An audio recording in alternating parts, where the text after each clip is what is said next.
Mrs. Frisby and the Rats of Nimh by Robert C. O'Brien, Epilogue. A few days later, early in the morning, the plow came through the garden. Mrs. Frisby heard the clang of the chug of the tractor and the soft scrape of steel against the earth. She watched from just inside her front door, fearfully at first, but then with growing confidence. The owl and the rats had calculated wisely, and the nearest furrow was more than 2 feet from her house. Behind the plow, in the moist and shining soil, the ruddy upturned red-brown earthworms writhed in a frenzy to rebury themselves, hopping along each furrow.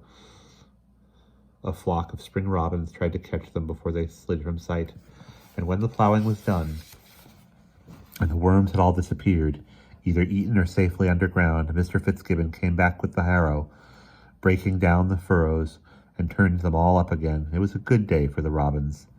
After the harrow, for the next 2 days, came the Fitzgibbons themselves, all 4 of them, with hoes and bags of seeds, planting lettuce, beans, spinach, potatoes, corn, and mustard greens. Mrs. Frisby and her family kept out of sight. Thoughtfully, Brutus and Arthur had dug their doorway behind a tuft of grass so that not even Billy noticed it. Brutus and Arthur, Mrs. Frisby did not suppose she would ever see either of them again, nor Nicodemus, nor any of the others. Brutus, after swallowing Mr. H's medicine and resting for half an hour, had gone on his way into the forest to join the colony in Thorn Valley. There was no talk of their coming back unless their attempt to grow their own food should fail, and she did not believe that would happen. They were too smart, and even if they did fail, they would probably not come back to Mr. Fitzgibbon's farm. She thought that it would be pleasant to visit them and see their new home, their small lake, and their crops growing, but she had no idea where the valley was, and it would be, in any case, too long a journey for her and her children. So she could only wonder about them. Were they, at that moment, like the Fitzgibbons, planting seeds behind their own plow?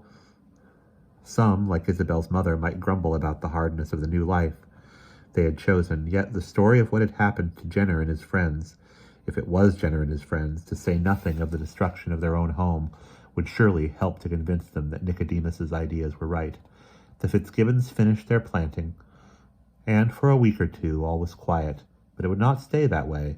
The crops would appear. The asparagus was ready to sprout, and for the rest of the spring and summer, the garden would be too busy a place for mice to live in comfortably. So on a day in May, as warm as summer, early in the morning, Mrs. Frisby and her children laid a patchwork of sticks, grass, and leaves over the top of the entrance to their cinder-block house, and then carefully scraped earth over it so that it would not show. With luck, they would not have to dig a new one in the fall. They walked to their summer house, taking half a day to do it, strolling slowly and enjoying the fine weather, stopping on the way to eat some new spring leaves of field cress, some young poke greens, and a crisp, spicy mushroom that had sprouted by the edge of the woods. For their main course, a little farther on, there was a whole field of winter wheat, its kernels newly ripe and soft. As they approached the brook, toward a big tree in the hollow whose roots they would make their summer home, the children ran ahead, shouting and laughing. Timothy ran with them, and Mrs. Frisby was glad to see that he showed no trace of his sickness. It was an exciting time for them. In the garden they were always alone with themselves, but along the bank of the brook in summer lived 5 other mice families, all with children. Within a few minutes of arrival, her 4 had gone with a group of others down to the water to see the tadpoles swim. Mrs. Frisby set about the job of tidying up the house, which had acquired a carpet of dead leaves during the winter, and then bringing in a pile of soft green moss to serve as bedding for them all. The house was a roomy chamber with a pleasant, earthy smell. Its floor was hard-packed dirt, and its wooden roof was an arched intertwining of roots, above which rose the tree itself, an oak. On her way to get the moss, she saw one of her neighbors, a lady mouse named Janice, who, like herself, had 4 children. Janice ran over to talk to her. "You're so late getting here," she said. "We all thought something had happened to you." "No," said Mrs. Frisby, "we're all fine." "But don't you live in the garden?" Janice persisted. "I should have thought you'd be afraid of the plowing." "As a matter of fact," Mrs. Frisby explained, "they didn't plow the particular spot in the garden where we live. It's behind a boulder. You were lucky." "It's true." More than that, Mrs. Frisby did not tell. She had agreed to keep a secret, and she would do it. Or she would do as she had said.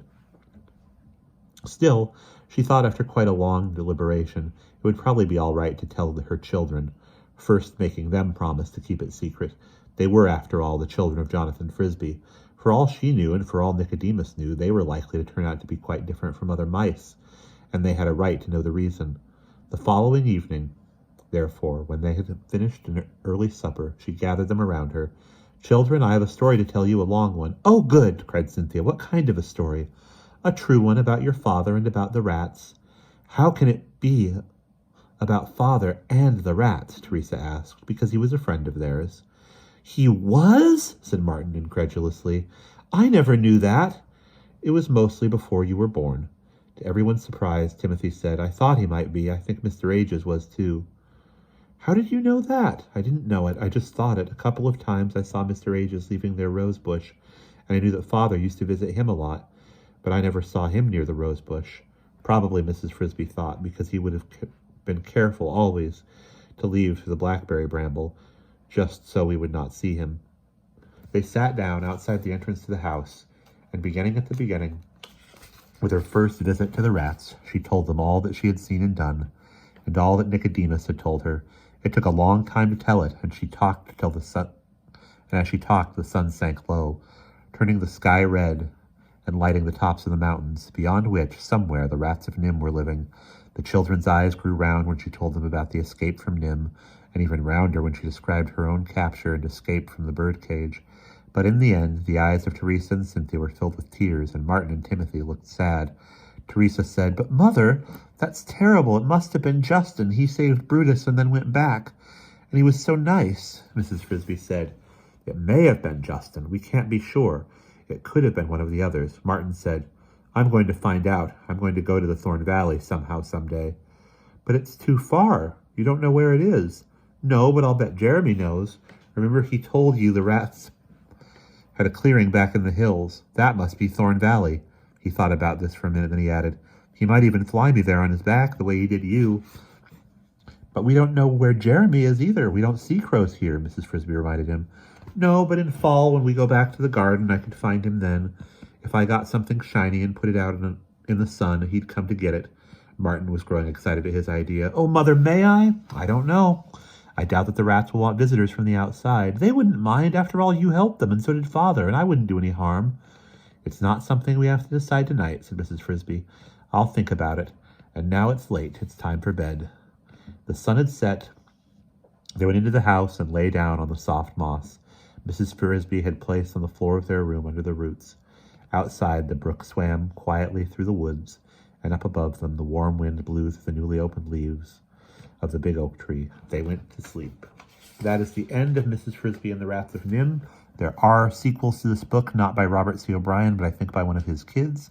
And now that these videos are not marked for kids, if you would like me to read you one of those sequels, I would be happy to do it if you leave me a comment about doing that.